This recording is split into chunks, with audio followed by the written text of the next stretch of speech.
وبالتالي لقاء اليوم من خلال هذا اللقاء طبعا المنتخب السعودي يبحث ايضا عن نقاط 3 وبالتالي ايضا من قبل هذه المباراة كانت هنالك مباراة منتخبنا الاولمبي وحقق الانتصار على المنتخب البحريني. هنا مدرب المنتخب السعودي المحمدي صالح المحمدي الذي يقود المنتخب السعودي الاولمبي، وبالتالي ايضا بالمقابل لدينا الياس احمد الذي يقود منتخب افغانستان، وتحدث عن هذا اللقاء واهميه هذا اللقاء. مباراه صعبه بكل تاكيد على المنتخب، بالتالي لا وجود تغييرات بالنسبه للمنتخب السعودي، يتحدث عن تغييرات ليست بالكبيره بالنسبه للسعوديه، وبالمقابل المنتخب الافغاني لهذا اللقاء. تنطلق صافره البدايه، والبدايه للمنتخب السعودي الذي يلعب على يسار السادة المشاهدين، بينما المنتخب الأفغاني يلعب على يمين السادة المشاهدين. وهنا أول الكرات ولكنها مرت تبعد الكرة من قبل حارس مرمى منتخب أفغانستان. مباراة صعبة المنتخب الأفغاني من خلال هذا اللقاء. طبعا هو واجه صعوبة أمام منتخبنا من خلال اللقاء الأول في مباراة الأولى. اليوم طبعا الجولة الثانية لا وجود الحارس اللي كان امام منتخبنا من خلال اللقاء الجولة الأولى. اليوم الجولة الثانية، وهنا الحارس من خلال هذا اللقاء فيصل أحمد الحارس البديل بالرقم 23. هنا ضربة رأسية لمصلحة المنتخب الأولمبي السعودي، وهنا تسديد ومطالبة بركلة جزاء، وهنا تسديدة ولكنها مرت إلى خارج أرضية الملعب. فرصة أولى للمنتخب السعودي وعن طريق عبد العزيز العرياني.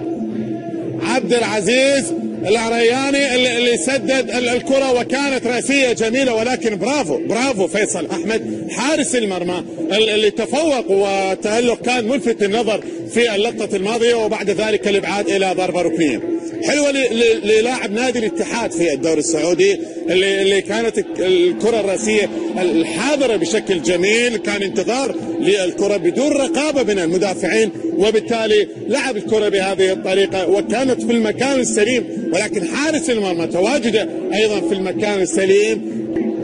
بخاري أرسل الكرة، حارس مرمى يتواجد في الدوري السعودي مع نادي الاتحاد. لقاء كما ذكرت يعني حضور الجماهير، ليس بذلك الحضور الكبير في استاد الأمير فيصل بن فهد.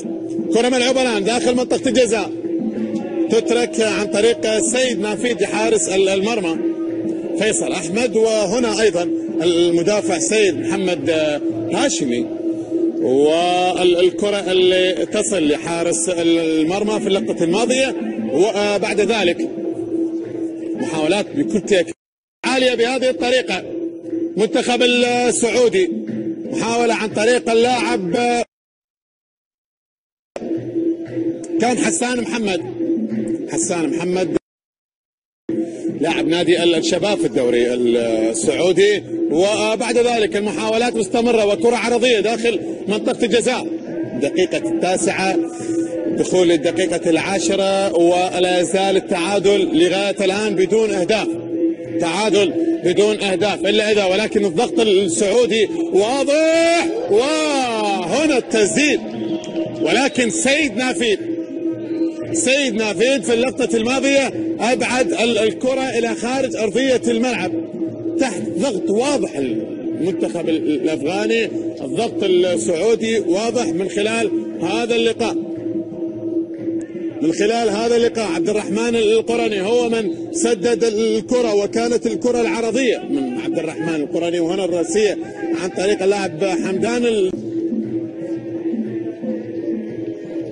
كرة إلى خارج أرضية الملعب. لدينا الآن ضربة ركنية تنفذ لمصلحة المنتخب السعودي. تنفذ الكرة الآن، والمحاولات مستمرة، ولا تزال الأمور الآن لغاية الآن تعادل بدون أهداف، ولكن الضغط واضح، وبالتالي إرسال كرة عرضية خطيرة للمنتخب السعودي. جول للمنتخب السعودي عن طريق عبد الإله العمري يسجل أول أهداف هذا اللقاء. أول أهداف هذا اللقاء للمنتخب الأولمبي السعودي، هدف في الدقيقة 12. عبد الإله العمري هو من سجل أول أهداف هذا اللقاء، هدف المنتخب السعودي. يعني الخسارة خسارة أولى وخسارة ثانية بالنسبة للمنتخب البحريني، بينما هنا المنتخب السعودي يحاول وممكن ثاني جول ثاني للمنتخب الأولمبي السعودي. سامي الثاني الدقيقة 15 تشهد حضور سامي بتسجيله للهدف الثاني. سامي النجعي يسجل هدف ثاني الآن لمصلحة المنتخب الأولمبي السعودي. هنا الإعادة والكرة العرضية والقطع المميز من قبل اللاعب حمدان الشمراني اللي هي الكرة والتغطية طبعا من المدافع كانت بشكل خاطئ.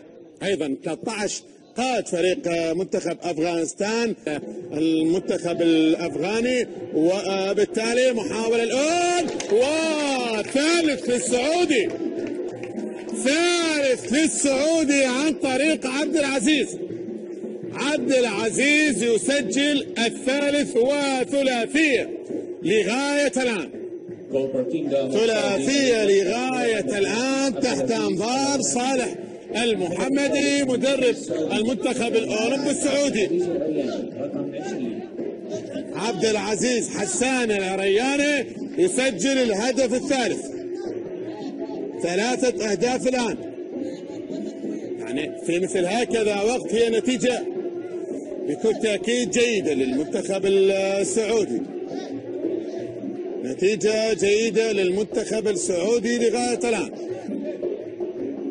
هنا صاحب الهدف الثالث، هذه واحدة من الكرات ولكن الإبعاد يأتي إلى خارج أرضية الملعب. إبعاد هي الكرة عن طريق السيد محمد هاشمي، والكرة العرضية كانت عن طريق حمدان الشمراني الظهير الأيسر اللاعب النشط من خلال هذا اللقاء وتمريراته ودخوله دائما مشاهده من جهة اليسار جيد جدا. وهنا هدف رابع للمنتخب السعودي، هدف يلعب كرة الجهة اليسرى أحمد بن مسعود لسامي النجعي المنتخب السعودي، تمريرة جميلة لعبد العزيز العرياني، عبد العزيز يحاول جول